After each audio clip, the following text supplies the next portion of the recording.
Hey there, Chiefs fan. What a game, right?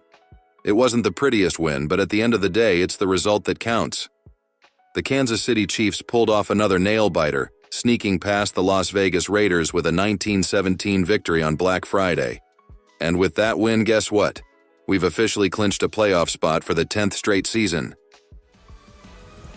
Of all the ways a game could end, this one was new. Daniel Carlson earlier in the fourth quarter, missing his third field goal of the game, this one at his distance of 58 yards, a little left, a little short.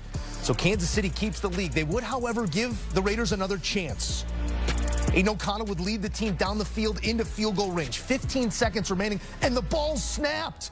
Looking to maybe run one more play to get Carlson a bit closer for a potential game winner. But the rookie center Jackson Powers Johnson snaps the ball on no one's count. KC recovers, and they get away with another one. The Chiefs, a winner, 19-17 in one of the weirdest finishes you're going to see, but that seems like something we say daily this time of year. Kansas City, now 11-1, officially clinching a playoff spot, a seventh consecutive 11 or better win season.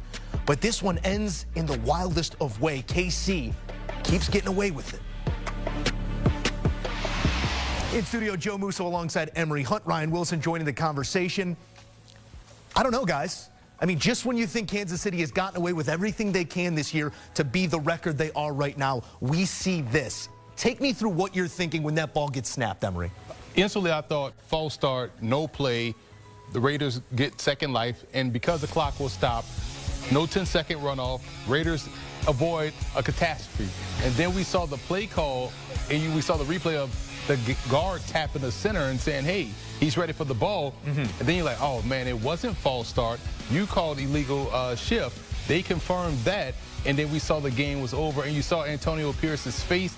Once he realized what was about to happen, he was like, oh, shoot, this is over. This is a wrap. So you had all the emotions for the Raiders in that play and also for the Chiefs as well. After O'Connell had just driven his team from the shadows of their own end zone into field goal range for a potential chance for David Carlson, to do exactly what he hadn't been able to do all season. So who's to say that the kick even goes through, but you got to give your guy a chance. Ryan, this is a rookie center in one of the toughest places to play in the NFL. I know we don't know why, but what did you see there in that final mistake from Las Vegas?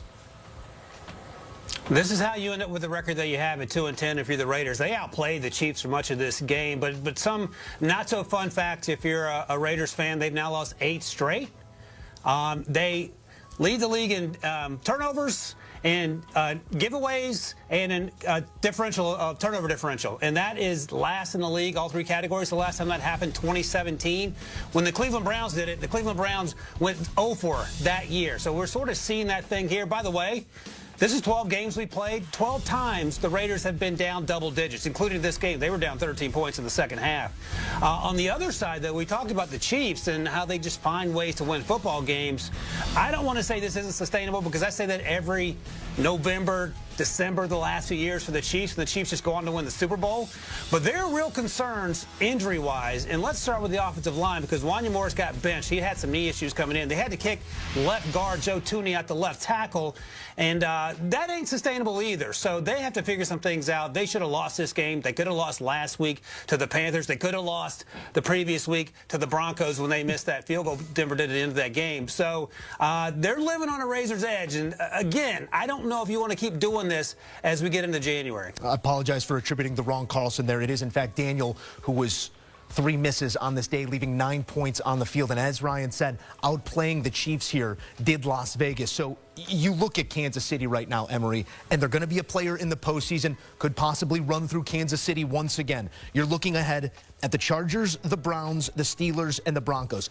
Do you need to see a multi-possession victory to feel good, to feel the way you need to about this team come postseason time? A dominating victory, not a victory where we talk about how they won this game after that victory. So, and what was concerning to me in this ball game, they need to find a consistent pass rush opposite of, Chris Jones, because they can't find that. Karlaftis is a good player, but he has to show up consistently week in, week out, and there's no depth behind the Raiders in terms of rushing the passer. Also, 46 pass attempts for Patrick Mahomes. I know he's Patrick Mahomes, but they have to find a run game. 14 carries by running backs in this ball game. As good you get Pacheco back, maybe that increases moving forward. I like the combination, perhaps him and Hunt running the football in the backfield. You got weapons at receiver. You got weapons at tight end. But obviously pass pro is an issue. But defensively, can you get stops? Because Aiden O'Connell went right through that field like Sherman did through Atlanta and got them in position to, perhaps win this ball game. But defensive line in terms of pass rush is going to be crucial, especially with the quarterbacks you're going to face in the postseason. Kansas City now the most wins by 7 or fewer points through 12 games in NFL history. 9 of their 11 victories coming by 7 or fewer points, including this one. And we always say situationally, they're going to do what needs to be done. This wasn't that. This was a team gift-wrapping a win with an issue at the end of game. Ryan, when you look at Kansas City and some of the things that have plagued them, we talked about the tackle play on offense. You talk about defensively. This is Aiden O'Connell. With all due respect, this is a defense that's supposed to be leading the charge for Kansas City. Off of what Emery's saying, where'd you see the weakness from the defense? Where are they being exploited right now?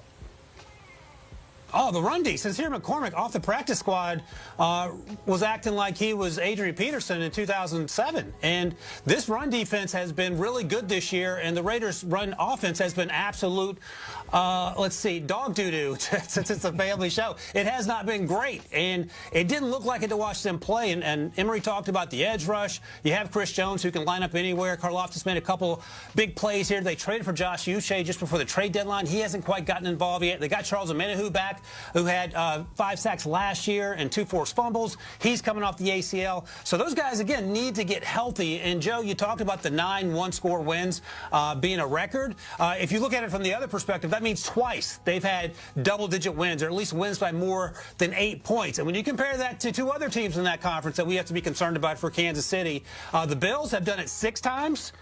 And the Ravens have done it 3 times. The Ravens are 8-4 and lost in Week 1 to Kansas City. So the Browns are on the schedule. You could beat the Steelers by 8+ points. But you need to be convincing as we go down the stretch here, because I think this is the year, if you're going to mess around, where the Bills aren't going to be afraid to come in to what was formerly called Arrowhead and take it to the Chiefs like they did in Week 11. Yeah, looking at the comprehensive makeup of these teams. You got a Ravens team. It's got some questions on the defensive side. You got a Bills team looking pretty complete behind their quarterback right now in Kansas City. Whatever they are winners again here, an 11th in the wildest of ways here against the Las Vegas Raiders. Gentlemen, thank you so much for the insight following another wild finish. I mean, Kansas City going for a 3rd consecutive title, trying to do something that no one's ever been done before, and we are seeing wins in ways they have not come before for this franchise. Patrick Mahomes, your greatest common denominator, now the most career passing touchdowns in Chiefs history, also collects his 2nd 300-plus passing yard performance of the season on a Friday, Black Friday, against the Black and Silver. It's crazy to think how close these last 2 games have been. Just 5 points combined between the Panthers and the Raiders. But hey, a win is a win. It feels like this team thrives on keeping us on the edge of our seats. Did you feel that too? Let me know in the comments. And let's not forget the milestone moment. Patrick Mahomes surpassed the legendary Len Dawson to become the Chiefs' all-time leader in touchdown passes. That's 238 touchdowns in under 7 seasons. Incredible, right? We're witnessing history in the making. Before we dive into the full breakdown of the game, I want to remind you to subscribe to our channel, Total Chiefs, and hit that notification bell. Your support means everything, and we're on a mission to reach 2,000 subscribers. Every click helps us grow, and I know you don't want to miss any updates as we head into the playoffs. All right, let's get into the details. How did we go from dominating early to sweating it out in the final seconds? Stick around and let's break it all down. The game started just how you'd expect from the Chiefs. Total control. By the end of the 3rd quarter, we were sitting comfortably with a 16-3 lead. The offense was moving the ball well enough, and the defense, solid. They held the Raiders to just a field goal for most of the game. And let's give some love to our kicker, Matthew Reid. He was clutch, going 4 for 4 on field goals. With every kick, he kept the scoreboard moving, and in a game like this, every point mattered. You know how it goes? Sometimes it's not about flashy plays, but steady execution. But while the Chiefs were holding their ground, you could feel the tension. It's like we've seen this story before, right? A solid lead, then things start to shift. I mean, it's been the story of the season. Tight games, one-possession finishes. This was our 9th one-possession win this year. What do you think? Are these close games a sign of resilience or something we should be worried about heading into the playoffs? Drop your thoughts in the comments. I'm curious. Do you feel confident in these situations, or do you think we're playing with fire? And speaking of fire, the Raiders weren't ready to give up. Even with a 13-point deficit, they kept pushing. We'll dive into their comeback attempt in just a moment, but if you're enjoying this breakdown, make sure to like this video and share it with fellow Chiefs fans. The more, the merrier. All right, so how did the Raiders manage to make this game so intense? Let's break down their comeback and see where things got a little too close for comfort. You felt it, didn't you? That shift in momentum. 1 minute we were up by 13, and the next, the Raiders were right back in it. It all started with a 33-yard touchdown pass from Aiden O'Connell to Brock Bowers. Suddenly, the Raiders had life. Then, before we could catch our breath, the Chiefs went 3 and out. And just like that, O'Connell struck again, this time with a 58-yard bomb to Trey Tucker. It was a dagger. The patee that followed gave the Raiders a 17-16 lead early in the fourth quarter. Now, here's where things got interesting. The Chiefs responded with another field goal, reclaiming the lead at 19-17. But it didn't feel secure, did it? The Raiders were moving the ball well, and with every snap, the tension built. I have to ask, were you confident at that point, or did it feel like the game was slipping away? Let me know in the comments. I want to hear how you saw it. With 2:21 left, the Raiders faced a crucial 4th and 11. Instead of going for it, they opted for a 58-yard field goal attempt. And guess what? No good. The Chiefs had a chance to close it out. But on 3rd and 2, instead of running the ball and chewing up the clock, we went for a pass. Incomplete.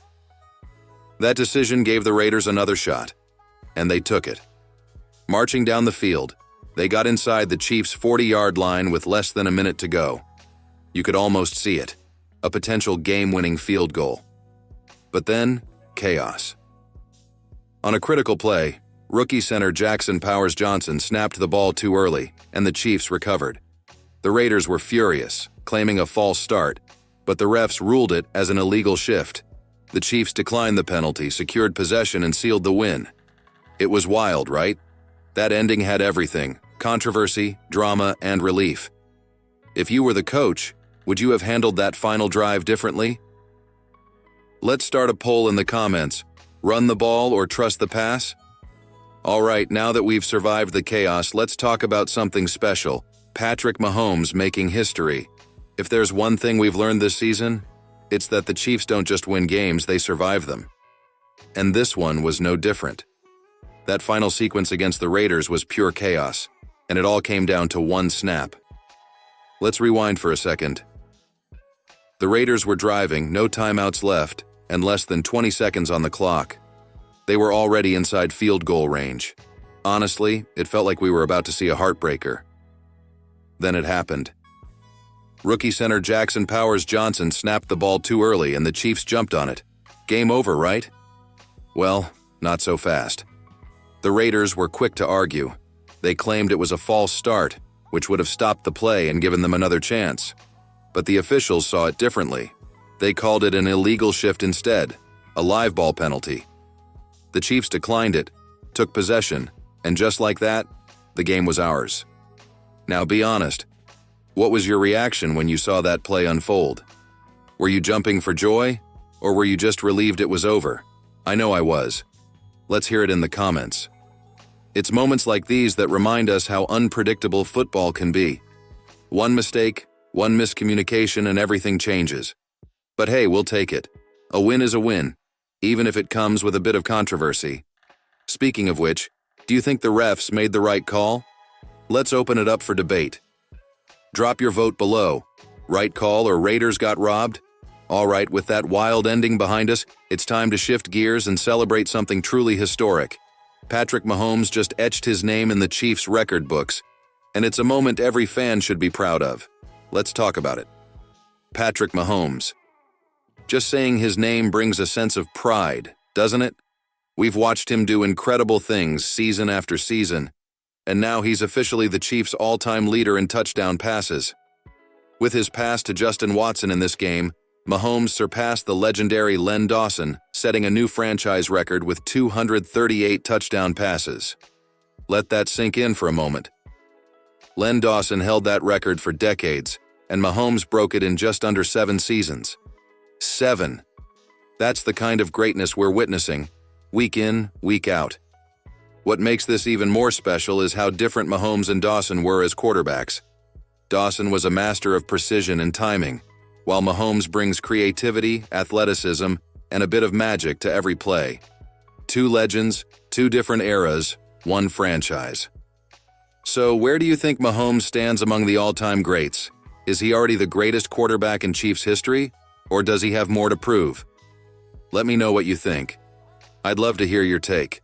And if you're enjoying this trip down memory lane, don't forget to subscribe to Total Chiefs and help us reach our goal of 2,000 subscribers. It's fans like you that make this community special, and we're just getting started.